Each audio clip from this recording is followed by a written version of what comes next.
टंडोलायार में बुनियादी मसलन जे हल लाइ शहरी इतिहाद मरण घड़ी ताईं बुख हड़ताल शुरू करे छड़ी। शहरी इतिहाद जे अॻवान इमरान खासकेली, अली हसन तहरानी, हैदर शेख ऐं ॿियनि जी अॻवानी में एहतिजाजी रैली कढी लतीफ़ गेट वटि मुज़ाहिरो करण खां पोइ मरण घड़ी ताईं बुख हड़ताल शुरू कई वई। उन मौक़े ते अॻवाननि मीडिया सां ॻाल्हाईंदे चयो त टंडोलायार मसलन जो गढ़ बणिजी वियो आहे।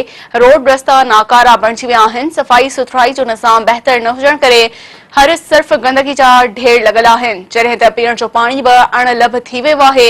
हुननि चयो त सरकारी इदारनि में मेरिट जी रताड़ जो सिलसिलो जारी आहे। करप्शन सबबि को बि सरकारी कमु नथो कयो वञे। समाजी बुरायूं वधी वञण करे अमन अमान जी सूरतहाल बि ॾींहों ॾींहुं ख़राब थींदी पई वञे।